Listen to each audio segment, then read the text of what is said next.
Welcome back to another outdoor philosophy. It is absolutely freezing out here. I haven't brought my Switch to Linux shirt with me, but it's just too cold to take my jacket off. I'm not going to bother.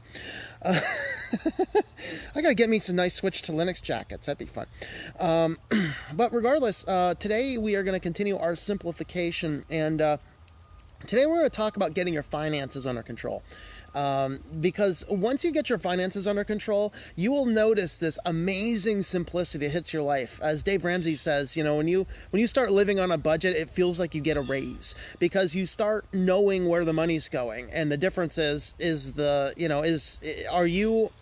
are you looking at your checkbook at the end of the month and checking out where all the money went? Or are you starting your month to say, this is where the money's going to go and we're not going to spend money outside of this? And those are those fundamental questions. So start by asking yourself that very simple question. Am I going the end of the month, checking everything through, filling out things for my bank statement because I don't remember what I charged this month? Or am I actually living on a plan and living on a budget? And I got to say that, I've had a variety of different ways and styles that I live this. I hate credit cards. I always hated debt, but unfortunately I've had to live on some for short periods of time in my life, and that was kind of problematic. But I'll tell you that once you get your finances under control, you limit yourself down to only a couple bank accounts. And I have more bank accounts than I want because of my businesses and stuff. But when you get your bank accounts limited down, and you don't have credit cards, or some people are, I can't do away with all my credit cards. Then save one. Think slowly about a way to get rid of that one too, but get rid of all those extra cards. Get rid of any cards relating to stores, things like that. And actually, the best thing ever is to learn to live on cash, which, by the way, just doesn't seem to make sense for a lot of people. And, I teach FPU every year, and I was talking about some of the radical things that I do, only living on cash, and the guys in class go, hey, I could never do that. I would spend too much money if I do that. And the reality is, yeah, I did that too the first couple months. I'm sick of excuses. I'm just sick of excuses because we all have to learn, and we all have to adapt, and we have to change, because if we keep doing the things we keep doing, we're just going to end up being, getting the same things we keep getting. What's the definition of insanity? Doing the same things and expecting different results. So get rid of those credit cards. Learn to live on a budget. Cut things back. Figure things out. And so as we're starting to get our finances under control, you start learning how to do a few things. And particularly with minimalism and finance control, you start really questioning before you buy something, do I really need this? And is there a better place to get this? And so I shop a lot anymore. I shop at Goodwill. I shop at places like that. In fact, I redid the wires in my office like I said I was going to do. I redid that so I can now shut off 2 of my 3 power strips in my office when I'm not using the computers in there. I just rewired everything to do that. I got all the networking wiring to do at Goodwill for $1. If I wanted to get that same length of cord at the store, I happen to know because I priced it, it's $50. I got it for $1. So think about things like that. Look at, can you buy the things that you need on Goodwill? Can you find it on Craigslist? Can you find it on eBay? And then you learn the power of walkaway power.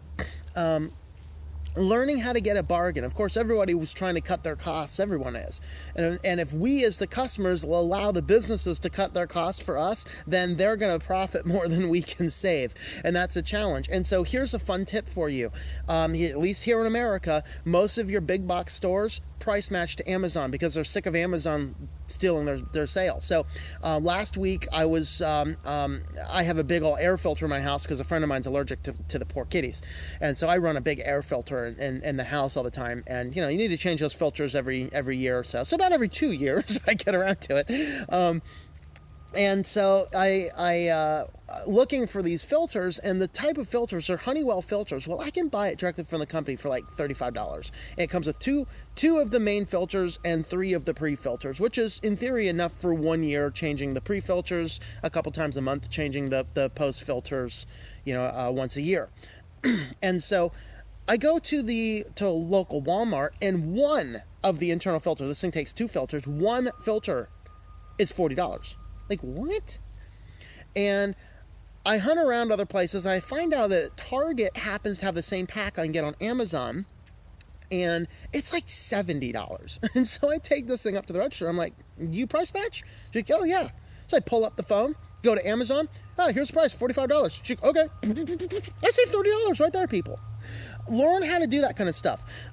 Sometimes, like, I buy a lot of my computer stuff at Best Buy. You can go to Best Buy, and the first place you look is the open box center. Usually you get really good deals, and then usually you can talk them down another 10%. You sit there and you go, it might be, I don't know. You know, the price is a little high. Can you knock it for the 10%? I mean, 10% I'll buy it now. They'll do it. They'll do it. Learn to negotiate things. And in the negotiation, that walkaway power is the most important. Saying that I don't have to buy it here, I don't have to buy it now. In fact, the same thing. My Meteor mic's not working right now, sadly. But when I got the little adapter for it, so that I could put the Meteor mic into the phone, these little adapters cost $10. Best Buy had one of these, and in fact they had one with a cord on it for like, I think it was $20, and I'm like, can I get a discount on this? And like, no. I'm like, all right, it's not that bad. I mean, I know I've been doing this without the microphone for a while. Doing it without the microphone now, it sounds fine. I hope.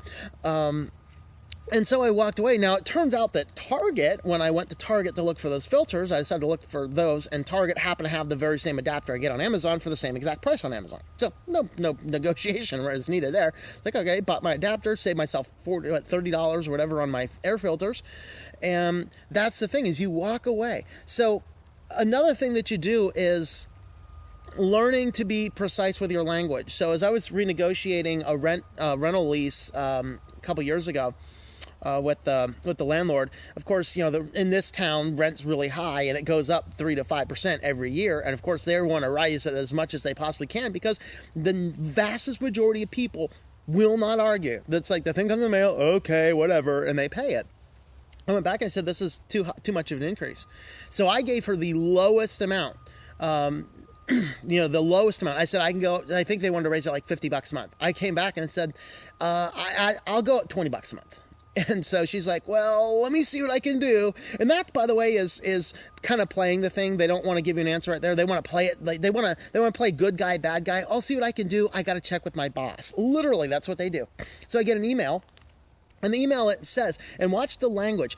If we can't get this to happen, she didn't even make it. I mean, she's the decision maker, by the way. She's like, if we can't get this to work, is there anything else in your home that we can fix for you or make better? That's exactly what her email said. It was very well worded. They're very well trained. Home. Make it homey. Make it give you those connotations that this is where I live. And of course, anything that they do is if they can keep the rent the same, but spend a few bucks fixing the cabinets or whatever, all that's a tax write-off for them anyway. Something they're going to have to do eventually anyway. Just take care of it now and save the rent higher. That's what they were trying to do. So I responded. Again, watch precision of language. There's nothing in the apartment that I really need changed. I just think $50 a month extra is a little too high, so I'm happy with $20.